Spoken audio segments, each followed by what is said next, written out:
tarde. Gracias por acompañarnos y le cedo la palabra a nuestra coordinadora, la ingeniera Guadalupe Núñez, quien nos dará unas palabras de inicio. Ingeniera, tiene la palabra. Buenas tardes a todos y a todos.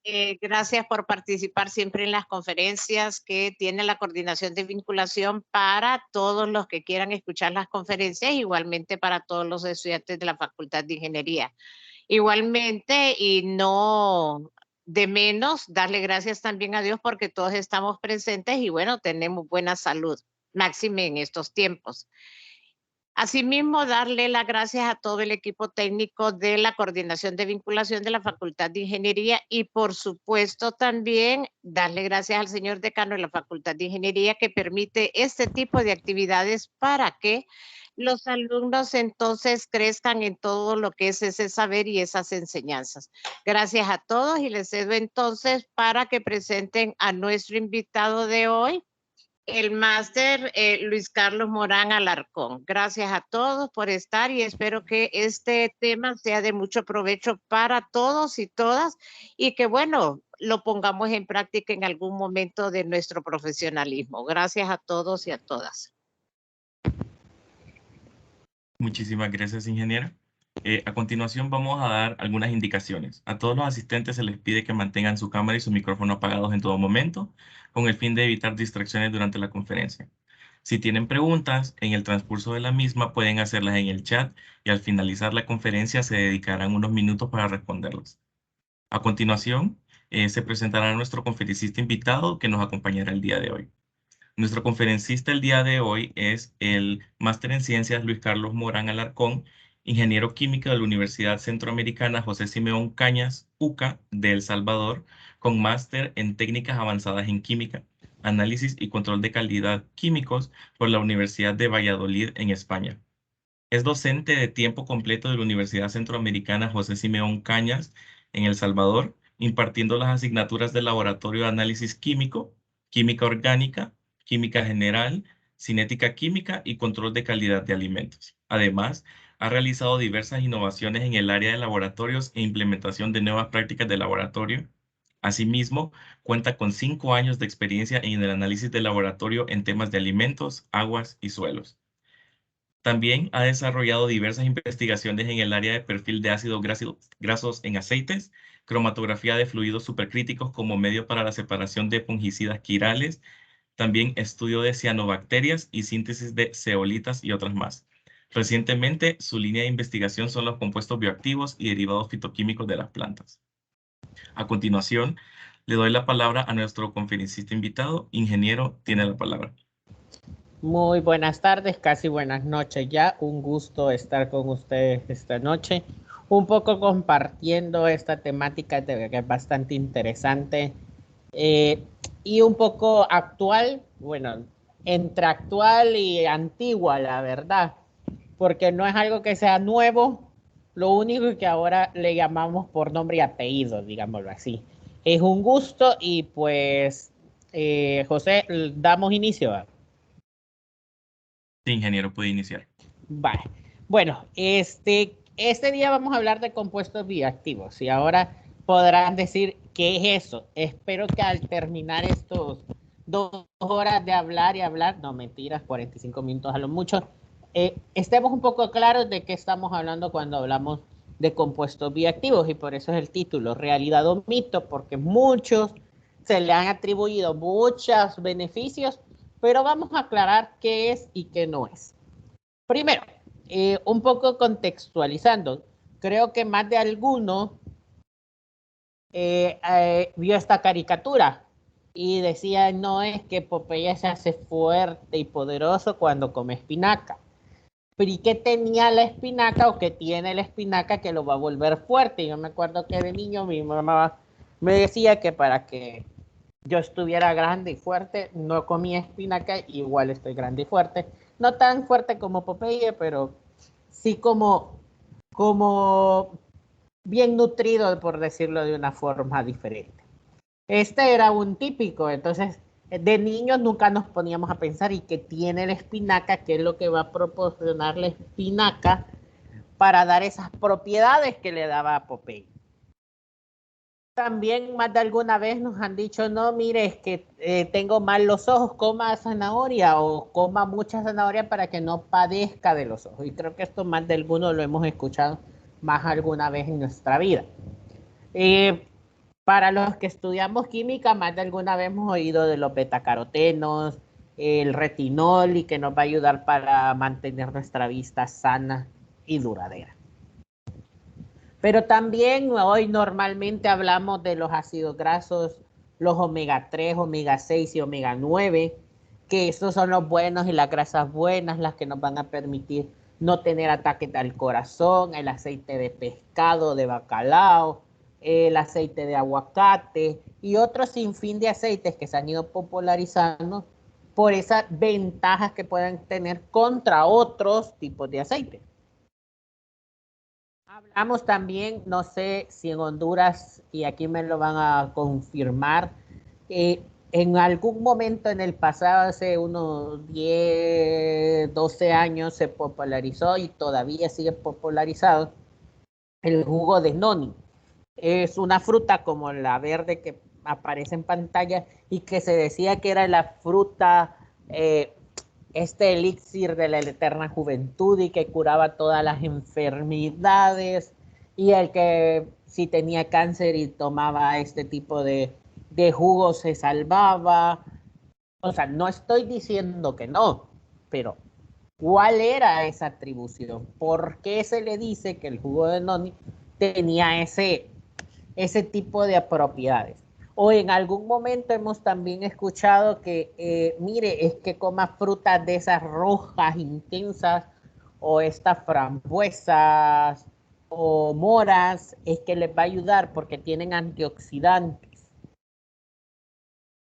O ¿quién ha oído hablar también de que, mire, es que comas un ajo en ayunas y le va a servir para, en algún momento se dijo que para adelgazar o para mantener el sistema digestivo estable? O para adelgazar alguna vez hemos oído los jugos verdes, que tengo que licuar un pedazo de apio, espinaca, manzana verde y limón, y que esto me lo tomen en ayunas y esto me va a mejorar el sistema digestivo. Todo esto en más de alguna ocasión, si no es que todos, algunos hemos escuchado. Pero todo esto que he mencionado se basa en todo aquí un par de moléculas. Un par de moléculas que son las que componen todos estos que hemos hablado. Pero ¿es cierto que estas moléculas tienen este beneficio o no? ¿Es una realidad o es un mito? Aquí el dilema. Y aquí vamos a tratar de un poco de escudriñar un poco de lo que nos habla, lo que nos dice la ciencia. Y para esto vamos a hablar de compuestos bioactivos y vamos a fraccionar esta terminología en partes. Primero vamos a hablar de una sustancia compuesta. Una sustancia compuesta es un componente principal de los cuerpos susceptibles a toda clase de forma, que pueden sufrir cambios, la caracterizan propiedades físicas, químicas, termodinámicas, etcétera. O sea, hay una composición que deben de tener de otro tipo de sustancias. O sea, hablamos de una zanahoria y no es una zanahoria un componente puro, es una mezcla de un sinfín de compuestos. De ahí hablamos de bio. Y cuando hablamos de bio, creo que todos nos podemos ubicar que estamos hablando de seres vivos, de la naturaleza. Pero la palabra clave aquí es activa. Mire, estoy hablando de una sustancia, estoy hablando de algo, un componente que está relacionado con la naturaleza o con los seres vivos y que es activo, tiene un efecto. Pero ¿y este efecto de qué tipo es? Entonces, ya teniendo un poco en panorama, podríamos decir, mire, pero podría decir que el almidón es una sustancia bioactiva, o puedo decir que el azúcar es la sacarosa es una sustancia, o sustancia o compuesto bioactivo, o podría decir que un carbohidrato es un compuesto bioactivo. Creo que todavía no estamos en el tiempo para poder decir sí o no. Pero nos queda claro que vamos a hablar de sustancias relacionadas con los seres vivos y que tienen un efecto. Un efecto, ya vamos a ver, positivo o negativo, o solo positivo o solo negativo. Entonces vamos a definirlo, y esto es una definición, la verdad que si uno se mete a revisar la literatura, no va a encontrar una definición de compuesto bioactivo, porque todavía es un tema que todavía se está desarrollando. Pero para poder entender, lo vamos a comprender de este tipo. Son compuestos extranutricionales presentes en pequeñas proporciones en matrices de origen natural o sintético, que por sus propiedades bioquímicas aportan efectos beneficiosos al ser humano. Bueno, es una definición bastante grande, entonces lo voy a escudriñar un poco y vamos a ir haciéndolo por partes. Primero, ¿son compuestos nutricionales o son extranutricionales? Y cuando me refiero a nutricionales es, mire, me sirven, me alimentan, me generan nutrientes a mi organismo, o la verdad que no me generan ningún efecto nutricional. Ah, pero esto que no sea nutriente no implica que no pueda generar un efecto en nuestro organismo. Y aquí hay bastantes autores que los catalogan como nutricionales, otros los catalogan como extranutricionales, otros son más indecisos y dicen ni sí, ni no, ni blanco, ni negro. Prefiero quedarme en gris para ver. Tengo mis dudas, puede ser que sí, puede ser que no. Como les digo, estamos en este proceso, o el mundo está en el proceso de poder desmenuzar esta parte de poder decir, nutricional, ¿me genera nutrientes? En principio no, pero otros dicen que sí. Otro es, ¿va a generar efectos beneficiosos o pueden generar efectos tóxicos? Acuérdense, veíamos que es compuesto o sustancia bioactiva. Activa genera un efecto propio. Mire, pero el efecto puede ser positivo, puede ser negativo. Entonces, ¿todos los negativos dejan de ser sustancias bioactivas? ¿O considero que va a ser bioactivo porque me genera un beneficio? Y aquí hay un poco, aquí si ustedes ven, si está inclinada la balanza siempre a predecir efectos beneficiosos, pero sí hay cierta literatura que menciona que también los compuestos bioactivos pueden causar. Y aquí voy a tomar en cuenta un término bastante importante, la dosis. Porque creo que Paracelso lo mencionaba en alguna ocasión y decía, es que todo está en la dosis de ser una cura o ser un veneno. Y lo voy a dejar hasta ahí. Otros mencionan, mire, es que toda sustancia bioactiva tiene que ser de origen natural. O sea, yo no puedo decir que sea bioactiva si no viene de la naturaleza. ¿Se acuerdan el término aquel bio? Pero ¿qué pasa si yo encontré una sustancia de una planta, pero ya logré hacer una síntesis química que me lleve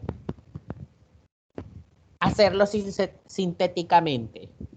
¿Deja de ser bioactiva porque yo la sinteticé, aunque su matriz original sea una planta? Creo que queda la duda. O sea, y aquí lo mismo, hay autores que dicen, mire, todo aquello que sea natural o sintético puede ser una sustancia bioactiva. Pero otros dicen no, la verdad es que tienen que ser naturales. Si no es natural, no es bioactiva. Entonces, tenemos 4 partes importantes. Primero, son extranutricionales y para los fines de esta presentación yo lo voy a tomar como aquellas sustancias que son extranutricionales, que no me generan un beneficio a mi nutrición. Segundo, lo voy a encontrar en pequeñas proporciones. O sea, yo no voy a encontrar que tiene el 30% de estas sustancias bioactivas en una planta o en un animal. Lo voy a encontrar en proporciones muy, muy, muy pequeñas. Pero esas concentraciones o esas proporciones tan pequeñas me generan grandes beneficios. Tercero, lo voy a tomar como natural o sintético, pero siempre y cuando tengo que haber obtenido un natural para poder hacer el sintético. Y el cuarto, es que pueden producir efectos beneficiosos. Los efectos tóxicos los voy a dejar aparte y no los voy a tomar en cuenta. Entonces, son compuestos extranutricionales presentes en pequeñas proporciones en matrices de origen natural o sintético que por sus propiedades bioquímicas aportan efectos beneficiosos al ser humano. ¿Por qué al ser humano? Porque el resto no lo sé, porque puede ser que para mí sea tóxico y para otro ser vivo puede ser beneficioso. Bien, entonces, pongo este ejemplo. ¿Qué hace una gacela, en este caso, como aparece en la fotografía, cuando se ve acorralada por un guepardo o una chita? Pues correr. O sea, si veo que me van a atacar, voy a tratar de correr. Lastimosamente estaría compitiendo con el animal más veloz del universo, exceptuando el colibrí, que es más veloz por las alas, pero la chita es el más veloz. Pues porque si no corro me comen. Tengo un mecanismo de defensa de salir corriendo. ¿Qué pasa si uno de estos animales también ataca un puerco espín?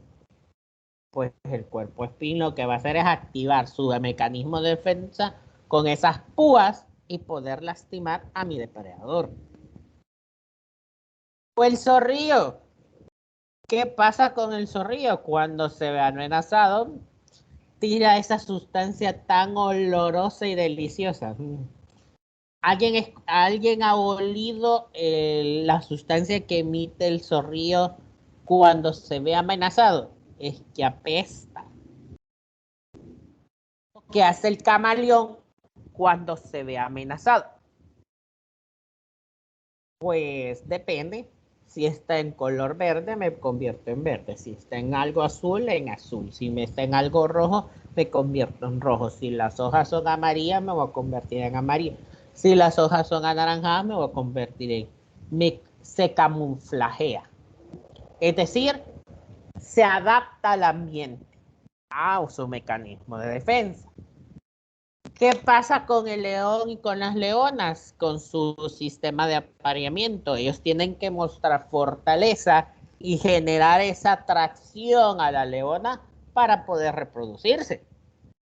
Si eso no existe, no existiera la reproducción animal. Igual que el pavo real. El pavo real, ¿qué pasa? Cuando yo tengo cuando están en periodo de apareamiento, ellos quieren mostrarse lo mejor posible. Y ahí es donde desatan todas sus plumas en su mejor esplendor. Pero no solo para aparearse, también es un mecanismo de defensa para ahuyentar a cualquier depredador. O las aves. ¿Qué pasa con las aves en el sur y en el norte? Bueno, nosotros, El Salvador y Honduras, compartimos esa sensación que depende de la estación del año, debemos pasar un montón de aves. Pues cuando en el norte es invierno, las aves bajan al sur porque es verano. Cuando en el sur es invierno, las aves suben al norte porque en el norte es verano. Hay un mecanismo de migración. ¿Qué pasa con las plantas? Las plantas cuando ven un depredador no van a poder salir corriendo porque nunca he visto salir corriendo una planta, para empezar. Segundo, la planta para poder procrear, ¿cómo es que llama la atención de otra planta? No puede. Entonces, aquí las plantas van a tener ciertas características. Y aquí voy a hablar de metabolitos primarios y metabolitos secundarios. Los metabolitos primarios son los que la planta utiliza para sus funciones primordiales: lípidos, carbohidratos, proteínas, ácidos nucleicos, aminoácidos. ¿Para qué me va a servir eso? Para el crecimiento de la planta, para sostén, para transporte, pero no estoy hablando de transporte del punto A al punto B. Estoy hablando de transporte de sus nutrientes que la raíz absorbe hasta todo lo que tenga que ver con la planta. La absorción que tan el proceso de absorción de nutrientes de estas sustancias. Aporta estructura. ¿Cómo es estas cortezas de estos tallos? Y además la reproducción, cómo se reproducen las plantas. Pero de aquí, estos son los primarios, tienen funciones para poder desarrollar y tener en punto a la planta, para que el desarrollo de la planta sea eficiente.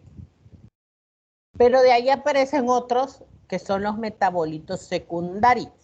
Y estos metabolitos secundarios, a diferencia de los primarios, estos no tienen una función propia en el desarrollo de la planta. Pero, y aquí voy a poner un pero bastante grande, ayuda a otro tipo de cosas. ¿Qué cosas? A proteger de factores bióticos y abióticos a la planta. ¿Qué son los factores bióticos y abióticos?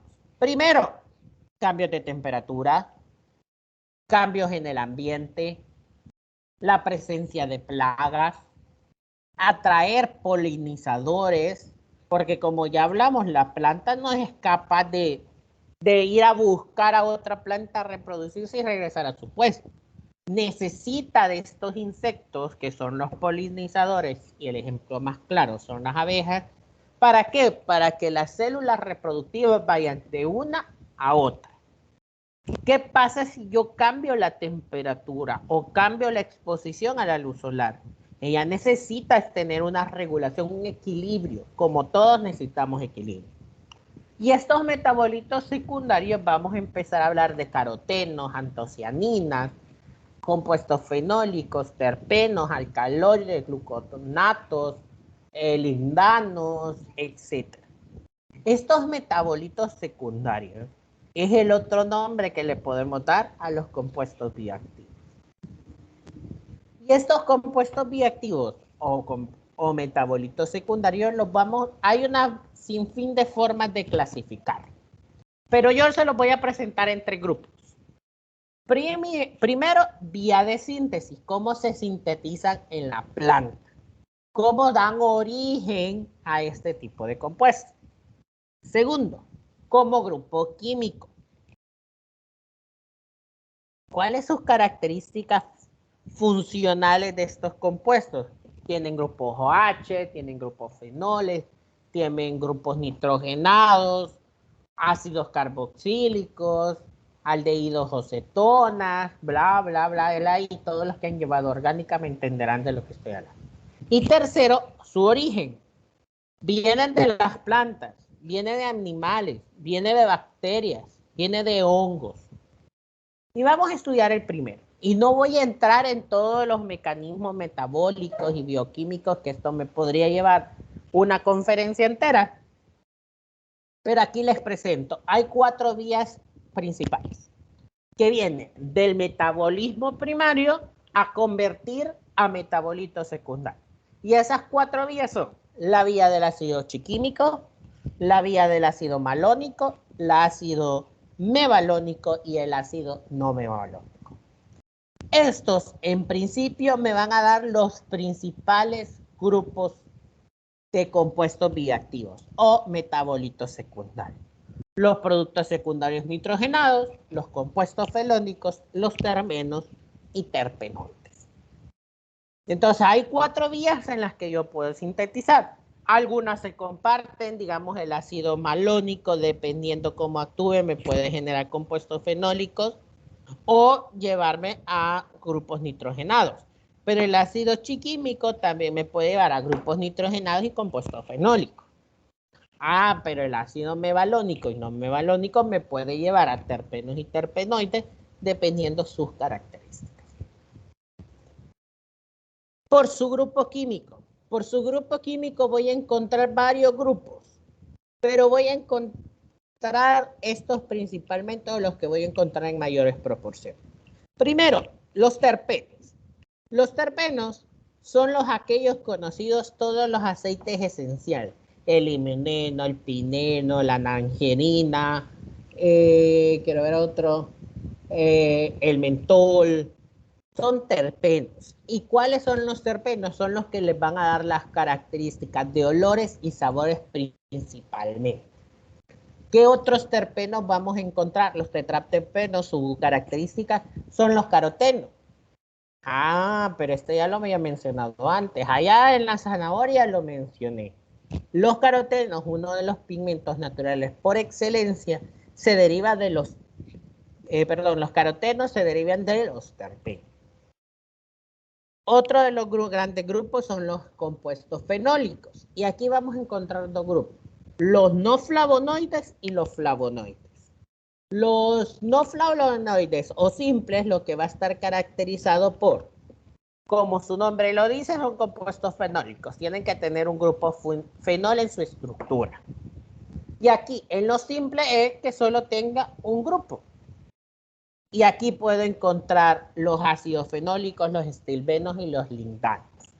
Los ácidos fenólicos, que eso es el grupo principal, aquí voy a encontrar los derivados del ácido cinámico y los derivados del ácido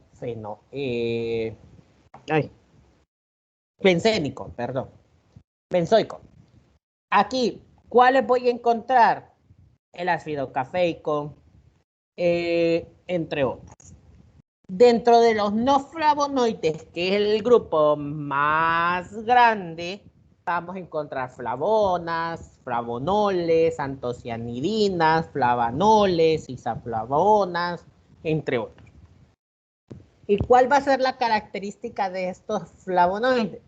Son los que principalmente dan color, sabor y tienen una propiedad muy importante.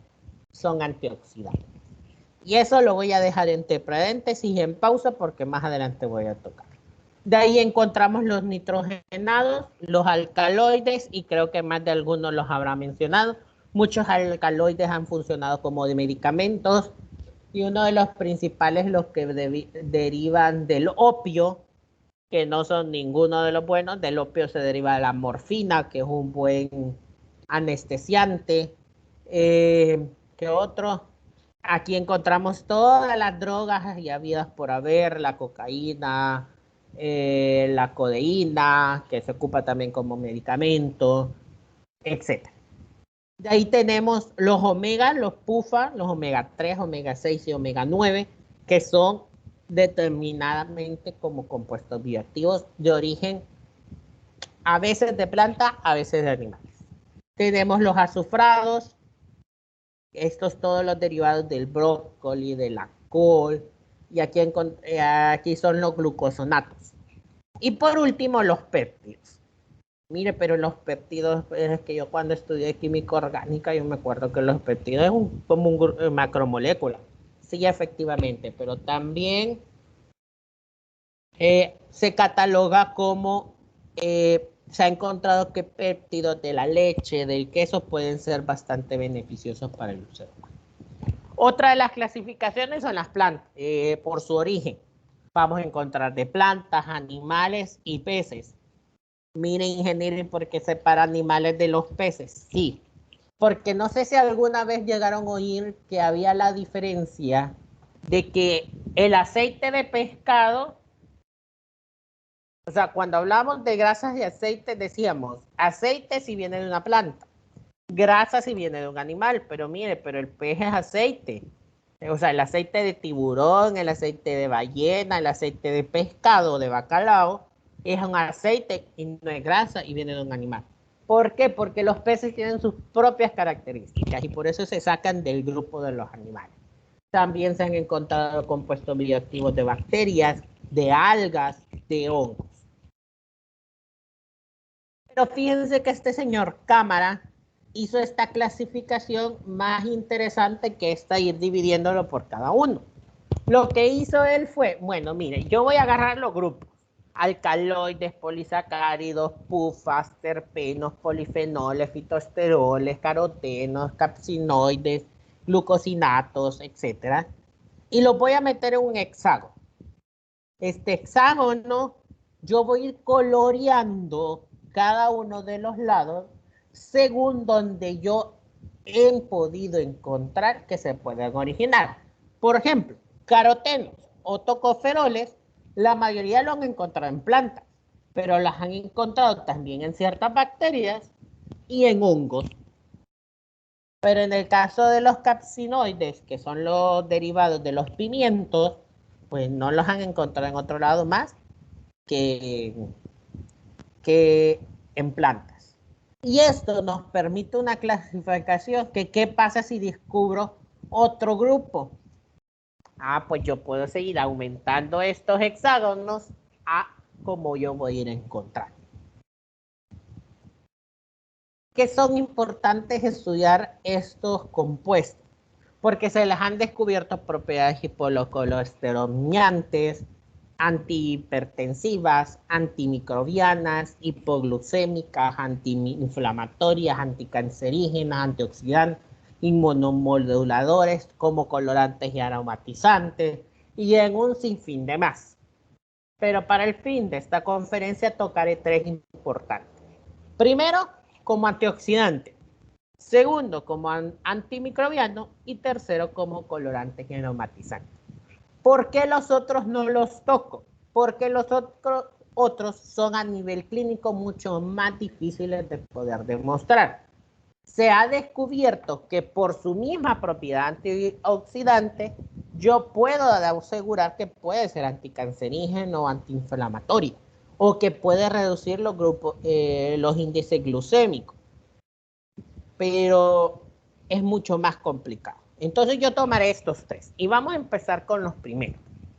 Antioxidante, y el poder antioxidante hay que entender que es un antioxidante. Y este autor, Mariaca, define muy bien qué es un antioxidante.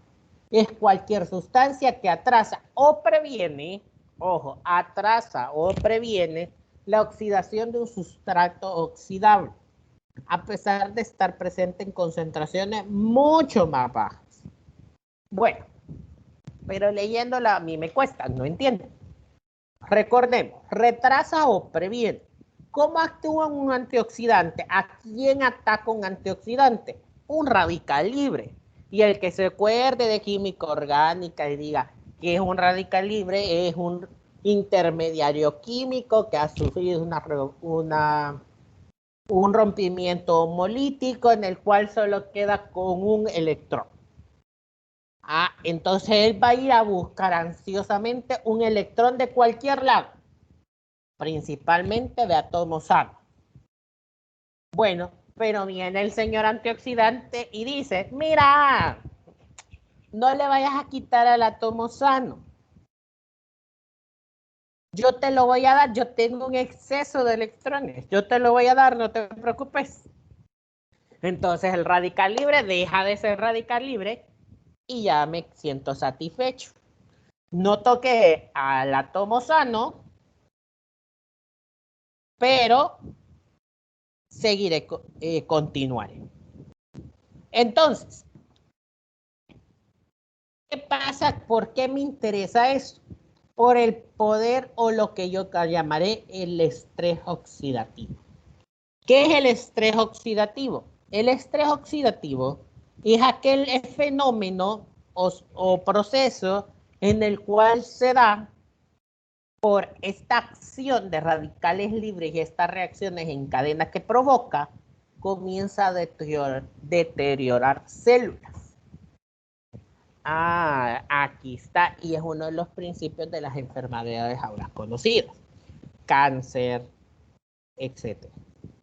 Lo vemos en una manzana. Si yo dejo la manzana, por reacciones enzimáticas se va a poner más marrón. Pero también va a tener una oxidación. Las células se van a ir oxidando. Y esto me va a generar oxidación de lípidos, cáncer, modificación de proteínas, cambio en el ADN, enfermedades neurodegenerativas, inflamaciones y un sinfín de actividades más. Entonces sí necesito el uso de antioxidantes. Y quiero presentarles dos formas de las que puede actuar un antioxidante. Primero, recordemos la formación de un radical libre. ¿Se acuerdan que hablamos? Un radical libre es la ruptura homolítica y que queda un solo electrón, queda desapareado por la presencia de luz, etc. Entonces yo quedo. Entonces tengo dos formas. Una, ceder el electrón, que este antioxidante me va a generar, me va a ceder este electrón y yo me voy a quedar neutralizado. Otra de las formas es evitar que se formen los radicales libres. ¿Se acuerdan en la definición que hablábamos de poder oxidante? ¿Retrasa o previene? Retraso la acción oxidante me va a evitar formarme radicales libres o va a prevenir dando su electrón para que no actúe la reacción en cadena. Entonces, y aquí entran los famosos antioxidantes naturales. Y aquí vamos a encontrar los compuestos fenólicos. Los compuestos fenólicos, como se los mencioné, derivan de la función fenol. Mire, pero es que yo no me acuerdo qué es el fenol. Pues se lo recuerdo. El fenol es un grupo bencénico con un grupo OH. Y aquí, como se acuerdan que hablábamos de los ácidos fenólicos, las flavonas, flavonoles, antocianinas, isoflavonas. Y aquí hablamos de los hidroxibenzoicos derivados del ácido benzoico y su principal y su estrella, su príncipe y su rey es el ácido gálico. Y este es muy utilizado en la industria alimenticia. De ahí en los hidroxicinámicos encontramos los clorogénicos y estos son recientemente estudiados en el café, en el chocolate, que pueden tener ciertos beneficios y que pueden alterar muchas de las hormonas generando ciertos beneficios. De ahí vamos a encontrar las flavonas, los flavonoles. En el flavonol vamos a encontrar la quercetina, que es un antioxidante natural bastante popularizado ya. Las antocianinas, la pelargonina es un pigmento, la catequina, que es un flavanol, la ginesteína, la isoflavona, y la narangenina, una flavonona. Todos estos nombres yo sé que para muchos van a ser muy complicados, tampoco se los voy a pedir que se los aprendan. ¿Pero por qué? ¿Por qué? ¿Por qué vamos a estudiar esto? Porque les voy a presentar algunos ejemplos de estudios que se han realizado a nivel del mundo, bueno, principalmente en Latinoamérica, donde han estudiado la actividad antioxidante de muchas frutas, plantas, vegetales, que podemos seguir trabajando. ¿Cómo se mide la actividad antioxidante? Pues para los que son amantes de la cinética química, aquí se pueden dar gusto. ¿Qué es esto de la actividad antioxidante? Someter un radical libre a un sustrato y ver cómo se va degradando. Una cinética simple y dura. Bueno, tan simple no lo sé, pero dura. Entonces, en este estudio, lo que hicieron fue comparar muchas frutas y hacerle el contenido de flavonoides totales. En este caso no vieron si eran flavononas, si eran flavones, etcétera, sino que midieron flavonoides totales y antocianatos totales. ¿Qué son los antocianatos? Los derivados de las antocianinas. ¿Qué pasó aquí? Encontraron que uno de los más grandes que tenían actividad antioxidante, que serían estas tres columnas, que son mediciones de diferentes radicales libres. Encontraron que la acerola tiene una buena capacidad antioxidante y se le puede atribuir por la presencia de flavonoides. Y otro de los que salió bastante grande o bastante alto en antioxidantes, podríamos decir que es el mango. También por la cantidad de flavonoides que puede encontrar. Si ya lo vemos y vamos descendiendo, la fresa poseía bastante, la guayaba, acai, la uva, la mora y así sucesivamente. Esta es la cerola, es como una cereza, esta le dicen cereza de árbol. O el mango, que creo que todos lo conocemos. También en este estudio lo que se hizo fue comparar varias frutas, si no me equivoco, frutas tropicales, la curuba, el lulo, la gulupa, la uchuva, el aguacate, la tomate de árbol, y lo que encontraron fue, mire, la curuba es la que más fenoles totales tiene, pero cuando le hago el análisis de poder antioxidante con el radical TPPH, encuentro que el mejor es el aguacate. Mire, tampoco está tan lejos porque es el segundo lugar. Pero si vemos la curuba, a pesar que tiene fenoles totales bastante altos, pero su capacidad antioxidante es bien baja. Mire, pero ¿cómo puede ser posible si usted me dijo que todos los compuestos fenólicos eran antioxidantes? No dije que todos. Por excelencia son antioxidantes. ¿Qué puede pasar aquí? Que el fenol que puede estar presente en el aguacate es mucho más eficiente como antioxidante que en el que existe en la curuba. Este fue un estudio que realizaron aquí en El Salvador. Estudiaron varias especies vegetales, el níspero, el árbol de pan, la pitahaya, la jaiba, la granaría de refresco, que es bien bueno el refresco, el cacao, la tuna, el cute, la guinda, el capulín. Que más, para si están perdidos en los nombres, el níspero es esta fruta anaranjada que es deliciosa en cierta medida. El árbol de pan yo la verdad nunca lo he probado. Y el capulín sí lo he probado y es bastante bueno. Y lo que se encontró que en la cantidad de antioxidantes de todos estos frutos analizados, el níspero fue el que mejor propiedades antioxidantes encontraron y el capulín.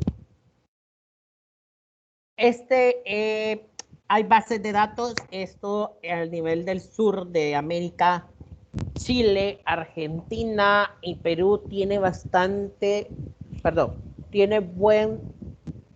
buena capacidad de comenzar a recolectar información y tabularla. Esto lo hicieron en Chile al generar una base de datos de la actividad antioxidante a través de polifenoles totales y frutas, tanto de frutas y como hortalizas. Es una base de datos que se puede consultar para investigaciones en ese tipo de cosas.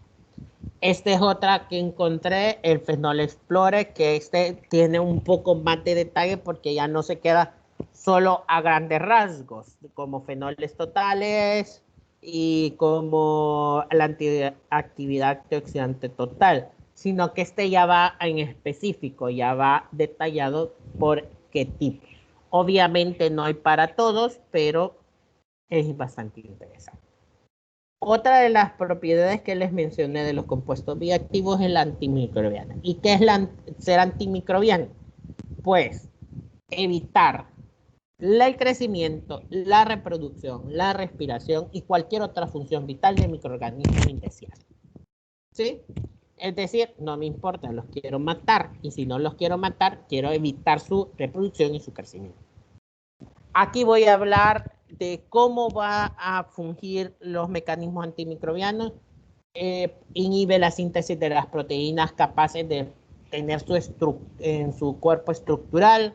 Inhibe la síntesis de ácidos nucleicos.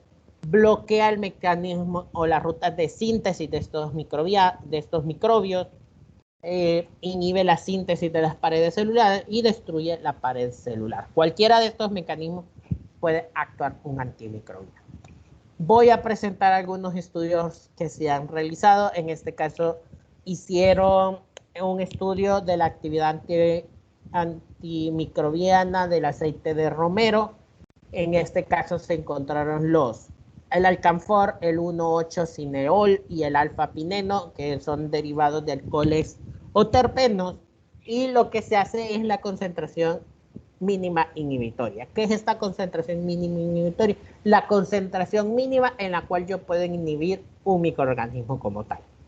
Si ustedes ven, aquí compararon el aceite esencial de romero con otros, en este caso con ácido benzoico, con ácido ascórbico, con benzoato de sodio, sorbato de potasio, que son antimicrobianos tradicionales en la industria de alimentos, pero a pesar que la concentración era un poco mayor, pero había capacidad de inhibir. Yo ya no necesitaba agregar ácido benzoico, que me puede derivar en benceno y ser bastante tóxico, sino que utilizar un aceite esencial que no tiene ninguna implicación secundaria en la salud.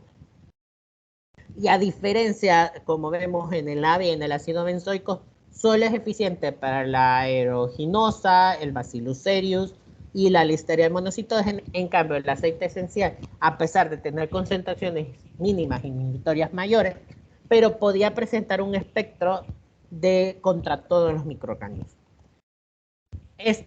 Hicieron contra lactobacillus, Escherichia coli, y también, pero aquí analizaron diferentes aceites esenciales, limón, laurel, eucalipto y burro, comparando la concentración mínima inhibitoria y la concentración mínima bactericida. Aquí lo que encontraron también que todos estos aceites esenciales, excepto el laurel, presentaba buenas concentraciones. En este caso, el eucalipto era el mejor. En este mismo lo que hicieron fue analizar el diámetro de halo de inhibición. ¿Qué es el diámetro de halo de inhibición? Es medir la distancia que si yo pongo en una caja Petri, pongo la prueba de los microorganismos, pongo la sustancia y calculo la distancia hasta donde creció el microorganismo, haciendo como la barrera antimicrobiana. Hicieron también, esta fue de la Eugenia uniflora, que es esta cereza. Aquí la conocemos con otro nombre, pero se me ha escapado el nombre, como la guinda, perdón. Y hicieron lo mismo, compararon con la ampicilina, que es un antibiótico natural, un antibiótico tradicional, y lo que encontraron, que es cierto, con la ampicilina la concentración mínima inhibitoria es bastante baja, pero con el extracto hidrocólico de la Eugenia uniflora, encontraron que con el Níger, el albicans, la aeruginosa, la Chlorella acius y el Staphylococcus aureus tenía bastante, el espectro de inhibición era bastante bueno. Aquí era lo que les explicaba sobre la lisina. Aquí probaron el ajo y midieron el halo de inhibición, que esto que ustedes ven aquí. Ponen ajo. Aquí lo que hicieron era poner el ajo entero, que el halo es bastante bajo, o cortarlo en trocitos. Obviamente, si los cortas, estás liberando todas las sustancias. Innovaciones que se han dado ya comercialmente, y encontré son estas barras naturales, digámoslo así, o energéticas, que tienen una mezcla de frutas y ya lo venden como mezcla de antioxidantes. O estas bebidas de infusiones de sandía, de coco y de frutos rojos, que lo que ya venden que tiene una capacidad una capacidad antioxidante mucho mayor que cualquier otra bebida. Obviamente, si es natural, tendrá mucho mejor antioxidante. Esto me llamó la atención, este coffee activo o este café activo o café antioxidante. ¿Por qué? Porque se ha ido mezclando con en el activo, se mezcla con aceite de coco y con extracto de Currant Black, no me recuerdo qué era, pero da atribuciones antioxidantes. Y en el otro, igual con extractos de brócoli, ya se le puede dar propiedades antioxidantes. Voy a dejar claro una cosa, no hay una regulación todavía que prohíba ponerle esto, o sea, no hay una regulación en alimentos que me diga, mire, tiene que declararlo. Obviamente, si lo pones es porque tenés algún estudio que lo demuestre. ya venden estos envases que ya tienen extractos naturales y que tienen propiedades específicas. Otra de las grandes innovaciones es los empaques activos, en los cuales me permite agarrar estos antioxidantes que yo pude haber extraído por métodos tradicionales y dosificarlos en empaques.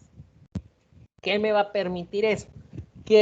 Hacer que ese antioxidante se vaya liberando poco a poco en el ambiente donde se encuentra el alimento y alargarme la vida útil del alimento. Y a la última aplicación como corantes y pigmentos, creo que todos es conocido que el amarillo número 5 y el rojo 40 se les han ido descubriendo propiedades cancerígenas y en la industria de alimentos ya no se pueden ir utilizando. Entonces hay que ir a buscar nuevas alternativas. Y quiero separar dos conceptos importantes, colorante y pigmento. Colorantes son sustancias que imparten color al material, pero que son retenidos por la absorción, retención mecánica, pero lo principal, existe un enlace iónico o covalente. En cambio, en el pigmento imparten color y segundo, necesitan una función fisiológica, o sea, hay una propiedad bioquímica involucrada. Pero estos no hay un enlace que los mantenga unidos al textil. En este caso, un textil o a lo que se vaya a. Entonces, como colorantes encontramos los porfirinas, los carotenoides, que ya se los mencionaba, los flavonoides y las antocianinas. Las antocianinas son los colores que encontramos en la remolacha, en la uva, en la rosa de Jamaica, los carotenoides en la zanahoria, en ciertas algas. Los taninos son los que encontramos en la semilla del aguacate y por eso es que se puede pintar. Y la clorofila creo que todo el mundo ya sabe de dónde la podemos obtener. Algunos ejemplos, estos fueron estudios que extrajeron los colorantes naturales de la cúrcuma y de la remolacha y lo que hicieron fue pintar pedazos de tela y después generar un estilo de moda bastante creativo con algodón y estos retazos que habían pintado. Esta fue una tesis que desarrollamos en la UCA, que fue extraer el colorante de la semilla del aguacate.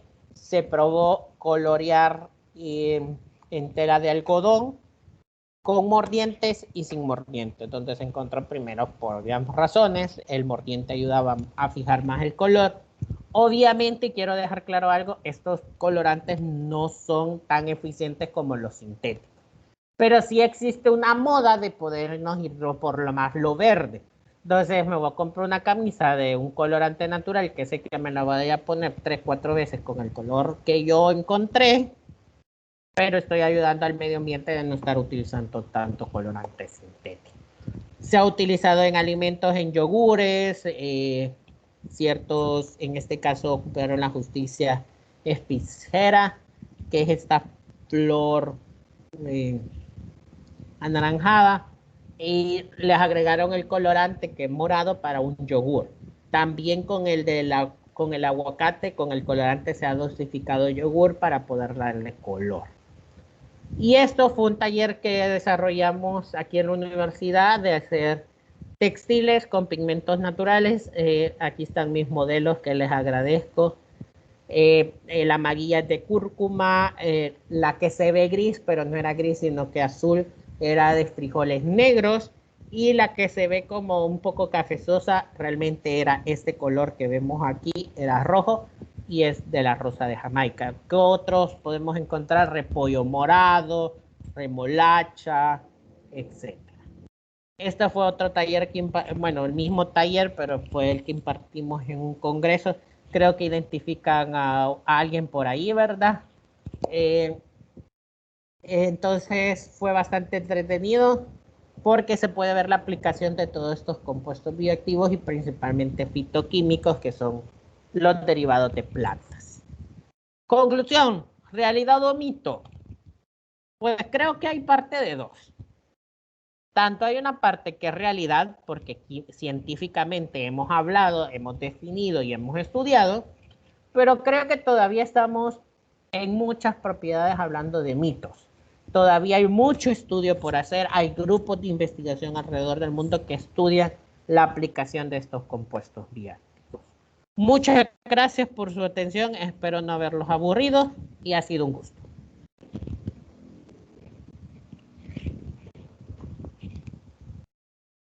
¿Están o me quedé hablando solo? Sí, aquí estamos, ingeniero. Ok. Muchísimas gracias por su participación. La experiencia que nos ha compartido hoy será de mucho provecho para todos los presentes. Y pues a continuación vamos a dar inicio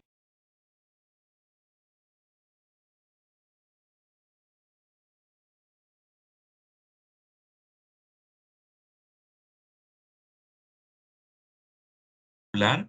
Los alimentos antioxidantes son considerados alimentos bioactivos de origen natural y sobre los fármacos de origen natural pueden considerarse como productos bioactivos.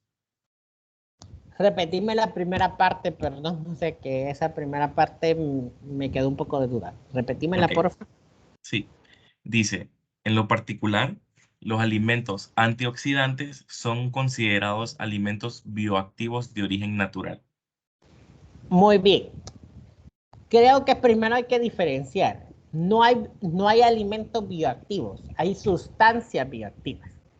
Que yo al agregarle estos a un alimento, lo que genero, que esa actividad bioactiva del compuesto se la he pasado al alimento, pero no necesariamente es un alimento bioactivo.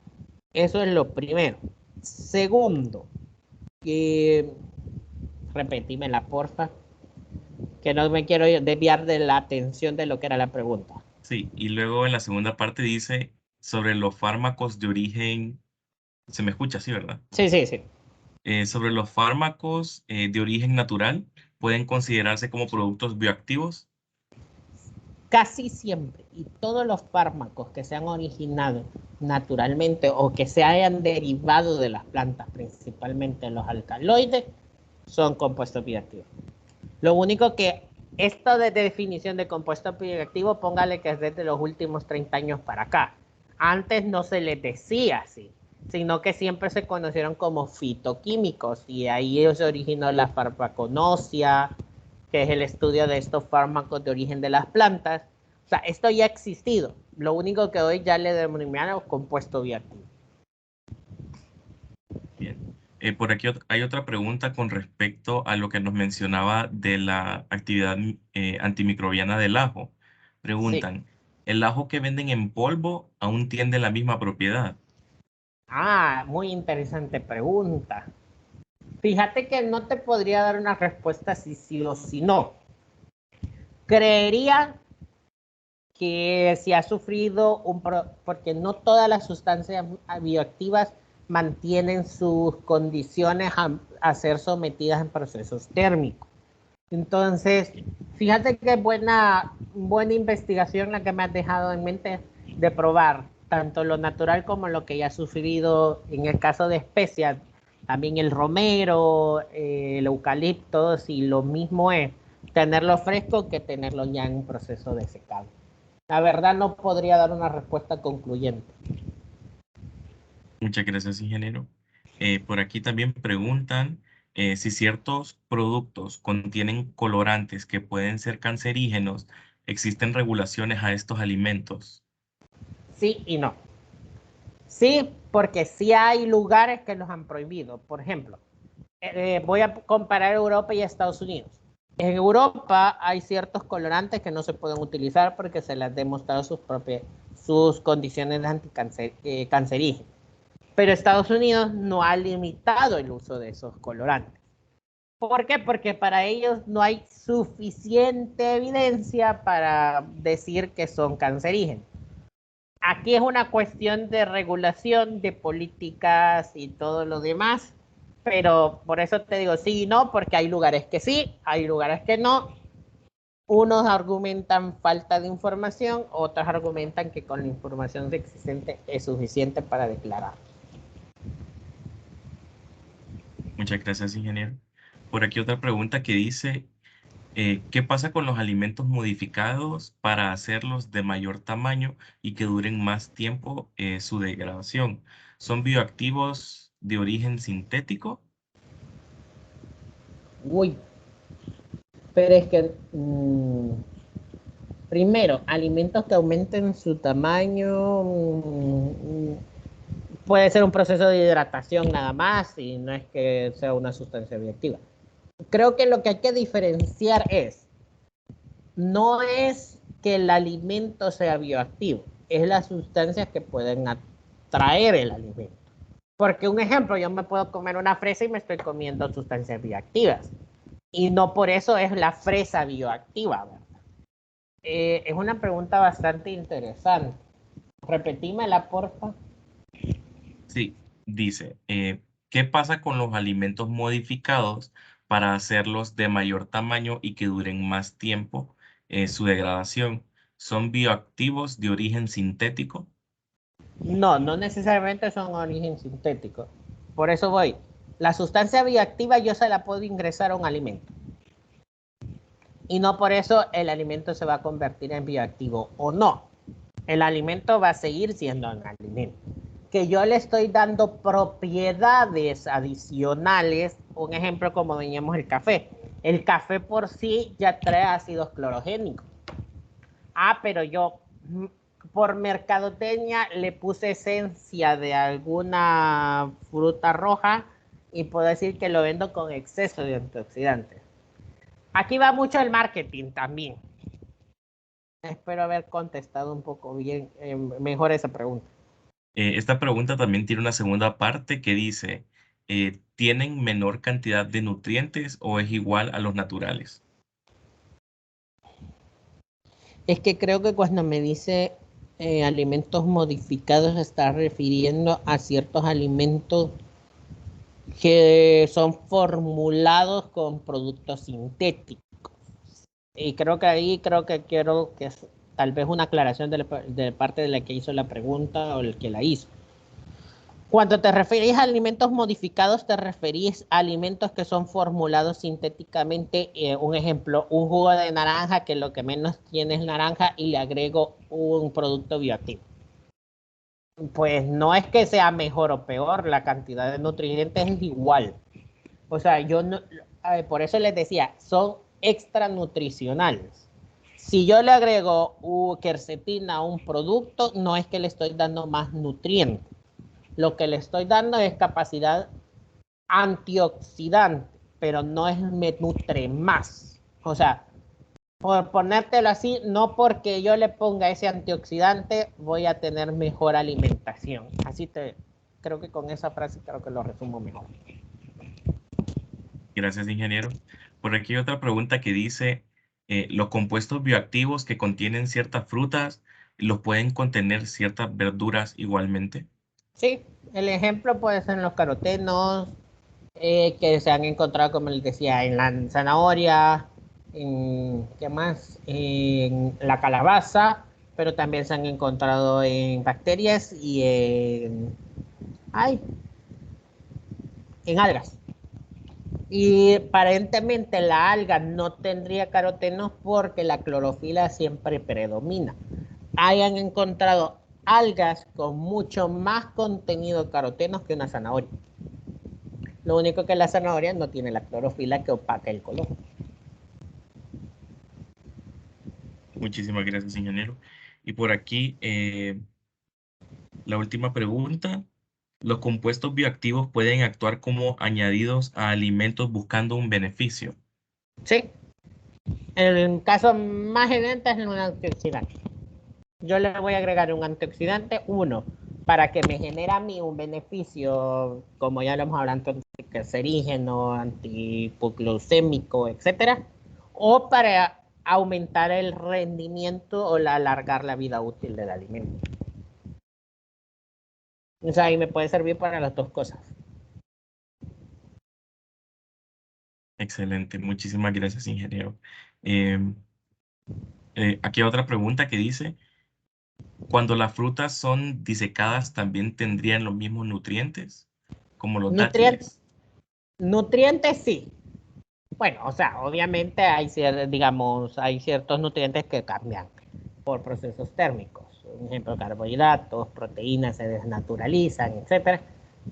Pero si se refiere a compuestos bioactivos, es interesante poder pensar qué pasa con esos compuestos. ¿Son termolábiles? ¿No son termolábiles? ¿Se van a perdurar? ¿Se van a concentrar? La verdad no tengo una idea de un estudio. Sí leí un estudio que hablaba sobre el contenido de compuestos fenólicos en un proceso de producción de un alimento y obviamente se van perdiendo esos compuestos fenólicos. Por lo tanto, la capacidad antioxidante y todo eso se va perdiendo. Bien, muchísimas gracias, ingeniero. Esa ha sido la última pregunta del chat y pues agradecemos a todos su presencia el día de hoy y los animamos a seguir participando en las próximas actividades que se desarrollarán por parte de la vinculación Universidad-Sociedad de la Facultad de Ingeniería. Ahorita para ya finalizar la conferencia, le cedo la palabra a la ingeniera Guadalupe Núñez, quien hará el cierre de esta conferencia.